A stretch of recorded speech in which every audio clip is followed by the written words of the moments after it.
On today's episode of Locked On Longhorns, winners and losers from the 2022 Orange and White game. You are Locked On Longhorns, your daily podcast on the Texas Longhorns. Part of the Locked On Podcast Network, your team every day.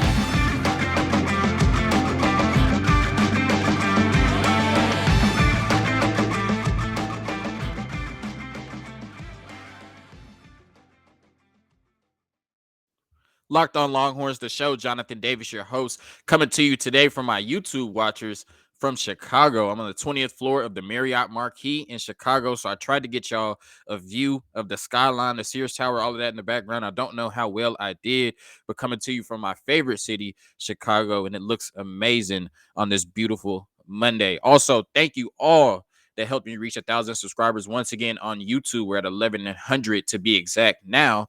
But because we're at 1,000 subscribers, you will start seeing ads on these videos on YouTube. So I just want to prep you for that. One last thing, John Garcia, the director of football recruiting from Sports Illustrated, came on last week, talked about some incoming transfers, potential transfers the Longhorns are looking at, and also some of the key recruits in the 2023 class the Longhorns are looking at. He did an amazing job, so I'm bringing him back on for my next episode to talk about the two commitments the Longhorns got after the spring game, and Trey Wisner and Ryan Niblett. So bringing John Garcia back on for my next episode to answer all your questions about the two newest commits in the Texas Longhorns recruiting class. So good stuff coming up on the next episode of Locked On Longhorns. But on today's episode of Locked On Longhorns, we're talking winners and losers from the 2022 Orange and White game. And I'm getting right into it. The first winner from the Orange and White game was the best player on the field on Saturday, Roschon Johnson.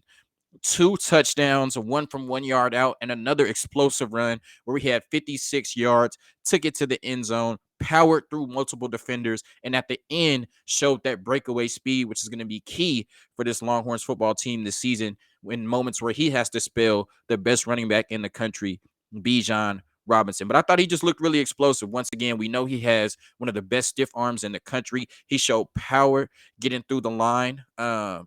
Showed speed, shiftiness, looked like a complete running back. He's easily one of the best running back twos in the country and probably one of the best running backs in the country, period, and would start for most teams that didn't have Bijan Robinson on them. So in a day where Bijan Robinson didn't get any work, he's nursing an ankle, is not serious. But, you know, Sark knows that his bread is buttered. His bread is buttered. And his bread and butter is Bijan Robinson. And so they gave him the day off, and that allowed Roschon Johnson to get to work with the ones, and he did not disappoint. Once again, 2 touchdowns, the 56-yard run where he powered through multiple defenders. You could say it was bad tackling.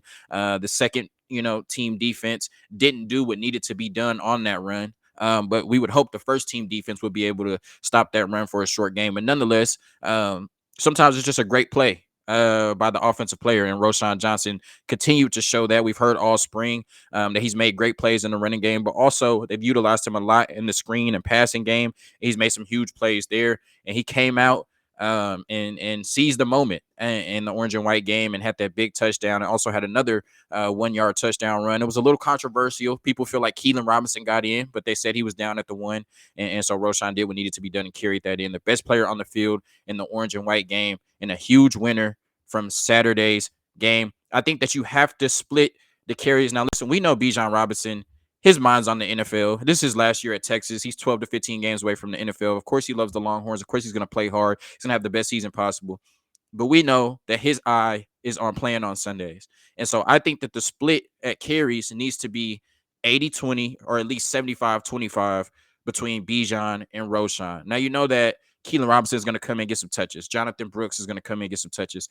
Jaden Blue is going to come in and get some touches. But the bulk of the carries are going to be between them two. And I think I would like to see it at least at 80-20, 75-25. That still gives Bijan Robinson plenty of opportunities to take over the game. But also, you bring in Roschon Johnson, who's one of the best running backs in the country, and allow him to get enough snaps and touches to meaningfully impact the game as well. Roschon Johnson was the best player on the field on Saturday, and he is my first winner. So this has been the talk of everything is the offensive line. My loser is the second team offensive line. So 4 touchdowns were scored in the Orange and White game on Saturday. 2 touchdown passes by Quinn Ewers, one to Isaiah Nair, one to Xavier Worthy in the red zone portion, and then 2 rushing touchdowns by Roschon Johnson, who once again was the best player on the field on Saturday. Only out of those 4 offensive touchdowns, only one of those touchdowns came behind the second team offensive line. It was the deep throw, the highlight of the day by Quinn Ewers on the play action pass to Isaiah Nair. But get this, I went back and watched the play 100 times. That was a max protection play with 2 routes down the field. Isaiah Nair ran kind of the deep post off the play action. And then I can't tell who the receiver was on the other side, closer to the sideline, but they ran kind of a down and in down the field to kind of, freeze the safety and, take him out of the play. And that's how Isaiah Nair was able to get open down the field. Keelan Robinson came out in the flat, but he chipped before he came out in the flat. There were 5 offensive linemen and then 2 tight ends that stayed in to block.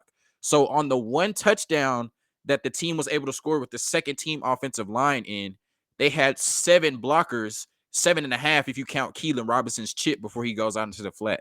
So it was a max protection. They had 8 blockers at one time, counting Keelan Robinson's chip on the defensive end before he went out into the flat. Outside of that, they were bullied by the first team defensive line. And I'm not super concerned. I said in my last video that the offensive line played well because they did score 3 touchdowns behind the first team offensive line. I'm not super concerned about how the second team offensive line played in the orange and white game. And I'm not sure why so many people are concerned about how the second team offensive line played behind in the orange and white game, considering people knew that we were missing 6 offensive linemen, really 7 because Andre Carriage was hurt. Knowing that this is a unit that has a lot of work to do, knowing that the position battles on the offensive line really haven't even started yet because 6 of your most talented offensive linemen come over the summer. So it's not a huge concern to me that Logan Parra and the second team offensive line was out there getting whooped, because I don't see really any path to playing time for anybody that was on that second team offensive line when the season actually starts. And like I said, with the injury to Andre Carriage and the 6 offensive linemen that are not on campus yet, you can't even put together much of a competent second team offensive line to begin with. But once again, out of the play where they just super max protected and basically had a check down and 2 deep routes, everybody else was blocking. That's the only time the second team offensive line was able to score. Outside of that, uh, they were just consistently got whooped by the first team defensive line. And, that's good to hear. Of course, they're going against, backups and backups to the backups, the first team defensive line. But at the end of the day, you got to go out there and perform against who's in front of you. And they did that. And every offensive line in the Big 12 is not going to be like Baylor's, or, it's not going to be like Georgia's or Alabama's. And so saw some really good things from the first team defensive line. But that second team offensive line, they got bullied for the majority of the day. You saw them allow consistent pressure on Quinn Ewers, consistent pressure on Hudson Card. So they're my losers. But once again, I don't think it's a huge deal that the second team offensive line got whooped in the orange and white game, because 1, it shows that the first team defensive line did play really well, albeit against a lower level of competition. And 2, once again, there's just no path to playing time for anybody that was participating on that second team O-line in the orange and white game. Andre Carrick's injury made it even harder for the second team O-line, plus Cole Hudson getting promoted to the first team offensive line made that unit even weaker. And then we know that second team offensive line, at least, I think that the first team offensive line still needs probably at least 2 starters from the 2022 class, but then the rest of those 6 immediately fill into that second team offensive line. So I think they're going to be a lot better. Once again, the people that were out there playing for the second team offensive line were backups to the backups. So no reason to be concerned about this offensive line based on what you saw from the second team. The first team, they scored 3 touchdowns with that offensive line. Could they have been better? Yes. Are they going to struggle at times this season? Yes. Are we putting too much expectation and hope in true freshmen? Yes. But you saw a lot of the RPOs, bootlegs, and play action passes that gave that offensive line more time to protect. And I think Sark is going to really get in his bag this year, play calling wise, and make sure that he's not putting that offensive line, the first team, in positions to not be successful and hinder this offense, hinder the quarterbacks from getting the ball to those explosive playmakers on the outside.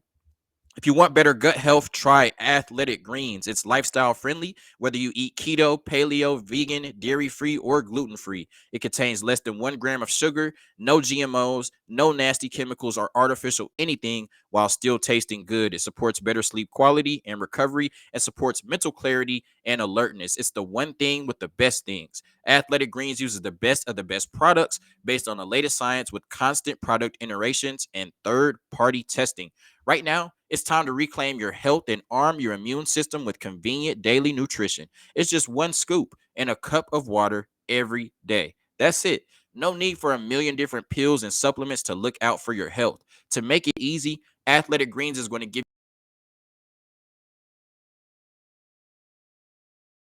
your first purchase. All you have to do is visit athleticgreens.com/college. Again, that is athleticgreens.com/college to take ownership over your health and pick up the ultimate daily nutritional insurance.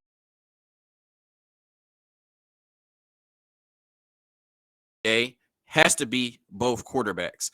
I think that, obviously both quarterbacks could have played better. There was times where Quinn Ewers was missing his wide receivers, whether he was long with the throw or high with the throws at times. He could have been better. Definitely showed that he still has a lot of work to do as far as his quest to being the starting quarterback, which I think he'll eventually take over by the time we play against Louisiana Monroe. And I thought Hudson Card looked really efficient. He got the ball quickly out of his hands. But I thought that he played really well when the first read was easily designed for him, and he knew where to go with the ball. Outside of that, I think there was times where the pressure broke down. He kind of had some happy feet in the pocket. The broadcast talked about him standing on his tippy toes, trying to, instead of, being a passer and laying the ball in there, trying to force the ball in there. Just didn't look comfortable in the pocket. And we know that that's a cause for concern, but it's also something that you could tell he's improved on. It's still going to show up at times, but he improved on it a lot. So I thought, both quarterbacks had times where they could have been better, but ultimately Hudson Card looked a lot better than he did last year. I think that everybody who is a Longhorn fan, I think most people want Quinn Ewers to start, but you have to admit objectively that Hudson Card looked a lot better in the orange and white game, albeit, take what you want from it. Don't take anything from it.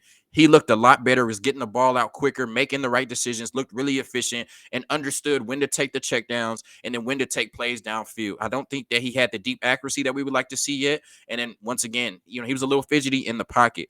But as far as being able to move the ball down the field consistently, getting the ball into the hands of the playmakers, being efficient, not taking too much time with the ball. I didn't think he held the ball as long as he did at times last year, and ultimately just got the ball out of his hands and was a playmaker, was a point guard, got the ball into the hands of the playmakers, didn't go broke taking a profit, consistently moved the ball down the field and engineered a couple of scoring drives. So I thought that Hudson Card looked a lot better than he did last year.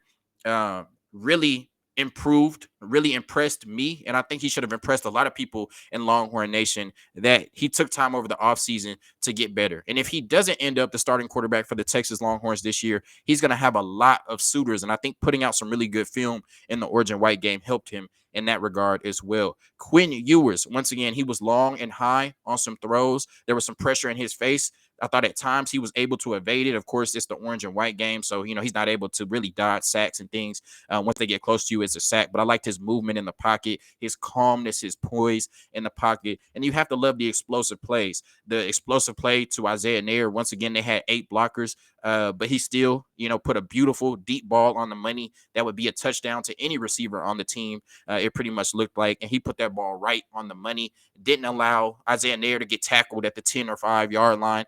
Put it right in the bucket to where he could walk into the end zone. Also, he recognized that the safety bit, which we'll talk a little bit later on the touchdown to Xavier Worthy, the safety bit down super hard on the play action fake to the run. And then Xavier Worthy had inside leverage already on Deshaun Jameson, put a beautiful ball on him to score that touchdown. And so I thought that, on a couple of little plays, he could have been more accurate, and he had the interception to Anthony Cook just trying to do too much. And so that's something you're going to see with a player like Quinn Ewers, a gunslinger. He's still going to have some growing pains, but nonetheless, I thought that he was explosive, and the ceiling jumped off the screen as far as what he could do under center in this Texas offense. One of my losers on the day was Jerrin Thompson. So I thought initially when I saw the Xavier Worthy play, I was disappointed in Deshaun Jameson because I was like, how could you just let him inside like that, knowing you don't have any safety help over the top, and let him score an easy touchdown? Deshaun Jameson is a player that we all want to get better. We all, are hoping that he can have a better season at coverage this year on that outside corner, outside from Ryan Watts. The more I watched the play, I realized it was a play action fake that Jerrin Thompson bit on extremely hard. I mean, once the play action fake came, he literally ran like 5 yards forward, completely took himself out the play, and it was an easy pitch and catch behind him where Deshaun Jameson was expecting some safety help over the top. So in my first video, I faulted Deshaun Jameson for that. After review, watching the play a few more times, I realized how hard Jerrin Thompson bit down on that play, and Xavier Worthy was then open over the top of that because Deshaun Jameson was expecting safety help, and then Jerrin Thompson was not there because he was completely fooled on the play action fake. We know how important safety play is to any defense, and if you can get fooled that easily on a play action pass in the orange and white game, now granted, I think Keaton Crawford and Anthony Cook are probably going to be your two high safeties for the majority of the time, but Jerrin Thompson is going to get a lot of playing time on the field this season as well. But not if he makes plays like that. You have to be more sound on the defensive end, especially at safety when you're the back line of any defense. You can't bite that hard on a play action pass and allow a player like Xavier Worthy, who has elite speed, to get behind you and score a touchdown. And so just that one particular play, I was disappointed in on how hard he bit on that play action pass, because anytime you bite that hard and you're the last line of defense, you're giving up an easy touchdown over the top, especially if the corner is expecting you to be where you're supposed to be. So I really did not like that play from Jerrin Thompson. And if you do that in a real game, that's going to be 7 against any opponent Texas faces this season. BetOnline.net is your number one source for all your betting stats and sports info. Find all of the latest sports developments, league reviews, and news, including this year's basketball playoffs and the start of the Major League Baseball season.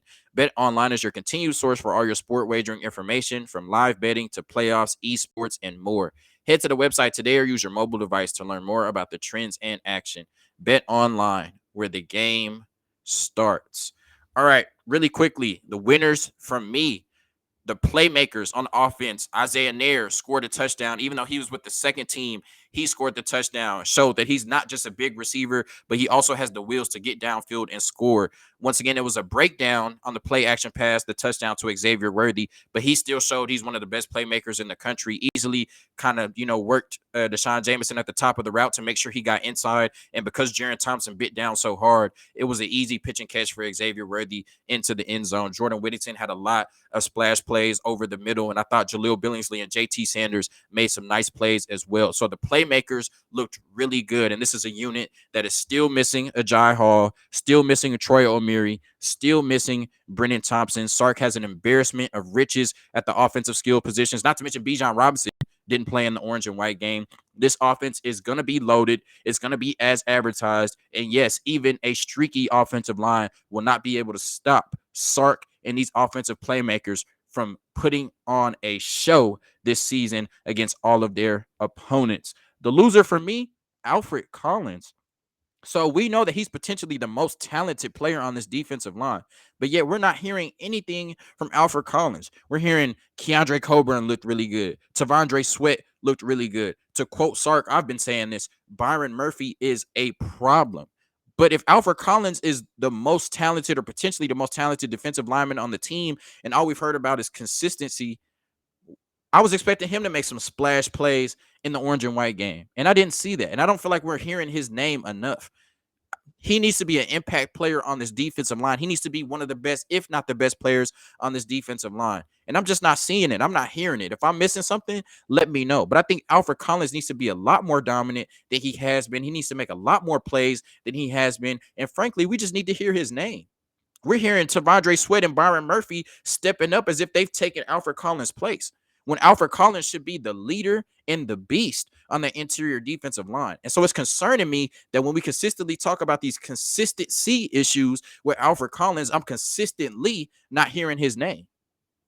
that concerns me. I expected Alfred Collins to have a huge spring. I expected Alfred Collins to come into this season and be a huge playmaker on the interior of the defensive line. We talk about the pass rush all the time. The best way to get a pass rush is in the middle of the defense with players like Keandre Coburn, Alfred Collins, Tavondre Sweat, and Byron Murphy. And it seems like three of those players have had a really good spring, and one player has been hit or missed. And it's the player we don't want to hear about in Alfred Collins. Very disappointed on that front. My last winner outside of Alfred Collins, the first team defensive line. Once again, you have to beat who's in front of you. That second team offensive line got bullied. And I don't know if they would have done much better if I was out there playing one of those positions. But at the end of the day, the first team defensive line went out there, whooped them, gave them problems, consistently put pressure on Hudson Card, stopped the offense a lot of times, also put pressure on Quinn Ewers. It looked like the team probably had 6 or 7 sacks, and I would believe the first team defensive line probably had 4 or 5 of those. They were really aggressive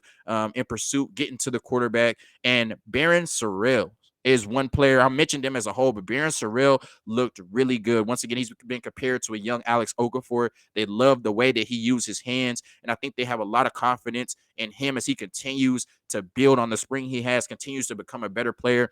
He will be a really impact rotational pass rusher for this team this season. I think that Ovie Ogofu and hopefully O'Shawn Mathis are probably your two starters that get the majority of the snaps at that edge positions for the pass rush. But they love what Barron Sorrell is able to do, also moving him to linebacker in some different fronts, probably the 3-3. You'll see Barron Sorrell and Ovie Ogofu in kind of that linebacker set.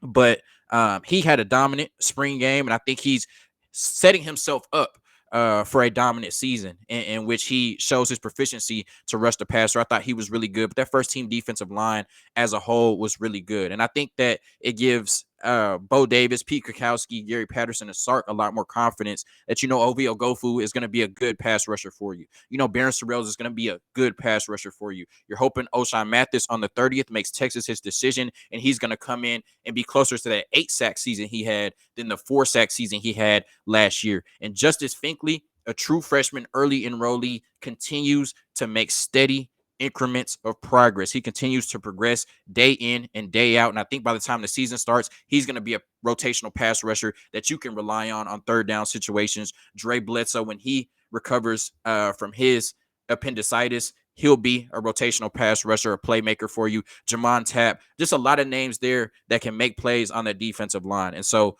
not sure that they are where we would like them to be at this point, but definitely a unit that can go out there and get you a stop on third down, make plays, and cause opposing offenses nightmares. Thank you for tuning in to another episode of Locked On Longhorns, your daily number one source for all things Texas athletics, part of the Locked On Podcast Network, your team every day. Once again, Dr. John Garcia, I don't know why I said Dr. John Garcia, on the next episode of Locked On Longhorns to talk about the newest Longhorn commits, Trey Wisner and Ryan Niblett. Be safe, Longhorn Nation. Peace.